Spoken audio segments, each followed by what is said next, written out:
Picture this. The army has shrunk to a mere 600 men who, frankly, are demoralized. And even worse, only 2 of them actually have weapons. Add to it the fact that the enemy is rampaging all around. The situation seems hopeless. But is it? Everybody loves a come-from-behind underdog story. And why is that? It gets us excited. It makes us feel like we can achieve something like that ourselves.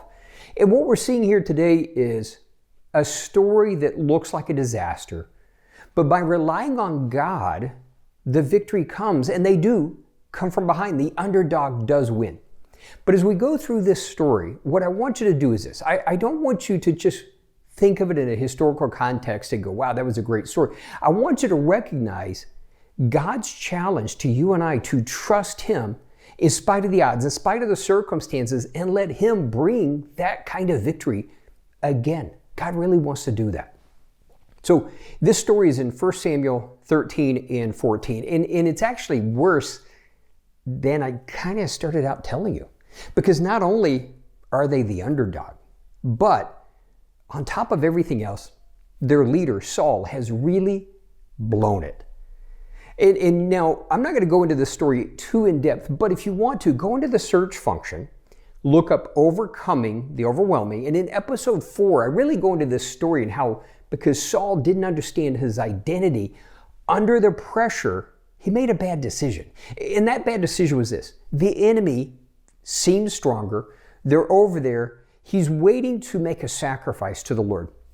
But in the process, his men become fearful, and they're melting away. So he's feeling the pressure, and he takes matters into his own hands. He kind of works on God's behalf. Helping God out never works out. Now, he's chastised. Again, go into that. If you go watch that episode, you're going to see this story much more in depth. But basically, the end result is, I think what you see is the army continuing to melt away because on top of everything else, they've lost confidence in Saul. They're afraid. The enemy seems stronger. And I think there's even this sense that God may not even be on our side anymore. Now, here's reality. Haven't we all felt that way once in a while? We know our shortcomings. We know our failures. And this is where the enemy likes to whisper in our ear that, yeah, God loves you, but you really blew it and He can't help you out. Well, I think there was a sense of that. And so the army has shrunk to 600 men. And worse. Now, I said it a moment ago. Only 2 of them had weapons. Now, I know you're going, hey, hang on, that was kind of incredulous. How could only 2 of them have weapons? But the Philistines were clever, and that's the enemy. And what did they do? They didn't want God's people to make weapons. So they weren't allowed to have blacksmiths. So if you wanted a tool sharpened, you had to go to the Philistines to do it. And by doing so, they controlled the weapons. So think about it. You know, it seems like maybe God's not on our side. The enemy is stronger. The army is melting away. There's only 600 men left, and only 2 of you have weapons. And we add to it the pressure that the enemy is rampaging all around. Boy, this is where most people would give up. But Jonathan was Saul's son. And Jonathan had a different heart, and he was bold. And so he had an armor bearer, which is someone who helps him carry his equipment. And he says to his armor bearer, let's go check out those Philistines. They're on another hill over there. And he's going, let's go see. Maybe, well, we'll see in a second. Maybe God will work with us. Maybe God will be with us. Now, that's a bold statement considering I think most of the army felt like God had abandoned them. And here's 2 bold young men. So Jonathan's saying, let's go see. Let's go check out the enemy. Let's not shrink away. And his armor bearer, who literally said, I'm with you. Whatever's in your heart, I'm with you. And so what do? And so this is, I really want you to look this up. Take 1 Samuel 14 and verse 6. And Jonathan says, if maybe the Lord will fight with us, because if God gives us the victory, nothing can stop us, no matter how few of us there are. He really understood that if God is with us, nothing can stop us. And that is a profound statement when, again, think about it. You're 2 men facing a greatly superior army. There's no weapons. The rest of the army is melting away, and panic is contagious. So to be able to stand against that emotional contagion where everybody else is afraid and make a bold statement, that was amazing. Now, and he does something. So he says, his armor bearer says, whatever you want to do, I am absolutely with you. And so first off, I want to just say, we need to emulate more often these two bold young men who are willing to make a stand for the Lord. And so Jonathan, now how he came up with this, I don't know, but he decided that, hey, here's how we'll know if the Lord's with us. If we call out to them and they say, hey, stay there, we'll come to you, then we're going to stay here. It was kind of like, but if they say, come on over, then we're going to go because we know God's given us a victory. And so what happens? They call out to the Philistines. The Philistines say, come on over. And so Jonathan turns to his armor bearer and says, God's given us the victory. Now, this is the part of the story where we want to see God just do something amazing. It's an immediate victory, but that's not the way it works. So Jonathan turns to his armor bearer. He's got the faith. God's giving us the victory.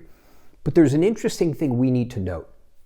To climb up this hill, to go attack the enemy, they had to climb on their hands and knees. Now, why is that important to me? Why do we need to recognize that? There are times when even though God has given us the victory, we still have to grind it out on our hands and knees. And that's what they did. And they show up, they start fighting, and what happens? God gives them the victory. They're not only fighting an overwhelming force, but what happens? Because God is giving them the victory, they start to win. And this is where it gets really cool. The enemy starts to panic. Now remember, those are only two of them. But because God was working with them, the enemy begins to panic. And they're running around and they're actually fighting each other.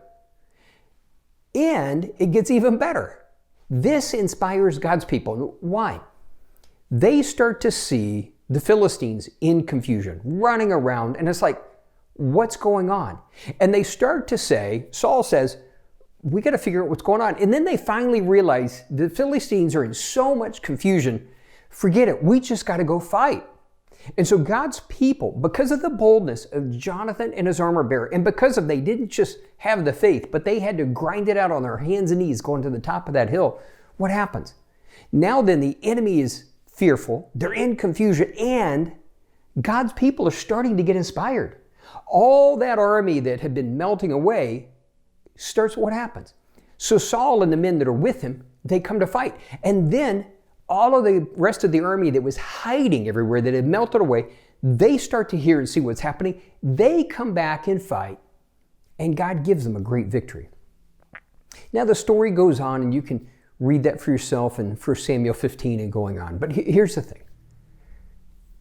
Because of the boldness of two men, Jonathan and his armor bearer, a demoralized, defeated army, the ultimate underdog, the one that I really think had really believed God had given up on them, that defeated, demoralized army, what did they do?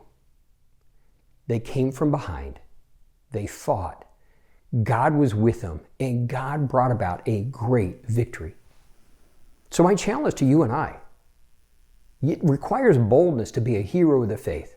What are the things in the world around you where we can say, if God is with us, He can give us a victory, no matter how few of us there are?